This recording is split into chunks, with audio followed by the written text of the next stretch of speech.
उधर ईरान है कि जंग के दायरे को बढ़ाता जा रहा है। ट्रंप के हर सीज फायर वाले बयान के बाद वो और बड़ा हमला करके बताता है कि अब सीज फायर का फैसला करने का हक अमेरिका ने खो दिया है, अब वो हक ईरान के पास है। ईरान की मिसाइलों के धमाके अब सिलिकॉन वैली तक सुने जा सकते हैं। ईरान ने Meta, Apple, HP, Microsoft, Google, Intel, Cisco, Boeing, Oracle, IBM, Dell, Palantir, Nvidia, JP Morgan, Tesla, GE, Spire Solutions, G42 जैसी 30 मल्टीनेशनल IT कंपनियों को निशाना बनाने की लिस्ट जारी कर दी है।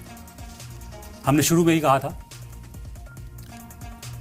कि बहरीन में अमेज़न के डेटा सेंटर पर जो हमला हुआ है वो ईरान ने यह कहा था कि हम IT कंपनी की कमर तोड़ रहे हैं, क्योंकि ईरान अब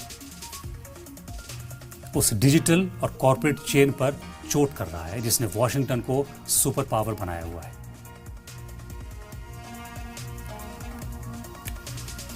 बहरीन के सलमाबाद में मौजूद अमेज़न के जिस डेटा सेंटर पर हमला हुआ है वो मिडिल ईस्ट के क्लाउड कंप्यूटिंग का एक बहुत बड़ा हब है।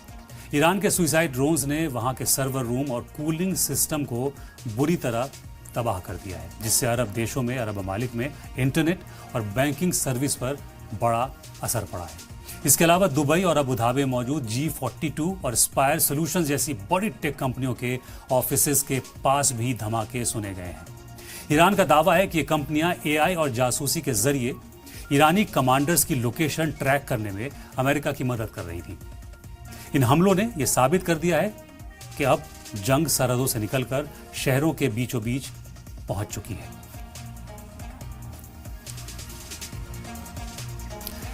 ईरान की इस हिट लिस्ट ने सिलिकॉन वैली से लेकर वॉल स्ट्रीट तक हड़कंप मचा दिया है। एप्पल, माइक्रोसॉफ्ट, गूगल जैसी कंपनियों ने मिडिल ईस्ट में अपने ऑफिसेज को हाई अलर्ट पर डाल दिया है और गैर जरूरी स्टाफ को वहां से हटने के लिए कह दिया गया है। सबसे खतरनाक बात यह है कि ईरान ने बोइंग और जनरल इलेक्ट्रिक जैसी कंपनियों को भी सीधा अल्टीमेटम दे दिया है। इन कंपनियों के जो भी प्लांट्स या असेंबली यूनिट्स गल्फ ममालिक में हैं वो अब ईरान की मिसाइलों की जद में है, उनके निशाने पर है।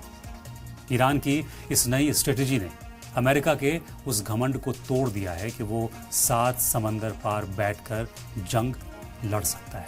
अब जंग का असर सीधे तौर पर अमेरिकी डॉलर्स और उनकी कंपनियों के मुनाफे पर पड़ रहा है। बहरीन से लेकर कुवैत तक जहां जहां इन मल्टीनेशनल कंपनियों के दफ्तर हैं वहां अब फौजियों के बजाय प्राइवेट सिक्योरिटी और मिसाइल डिफेंस सिस्टम तैनात करने पड़ रहे हैं, जिसका रोजाना का खर्च करोड़ों डॉलर में है। ट्रंप की बेचैनी अब इस बात को लेकर है कि अगर ये हमले जारी रहे तो अमेरिका के अंदर बेरोजगारी और महंगाई का ऐसा सैलाब आएगा जिसे संभालना नामुमकिन हो जाएगा।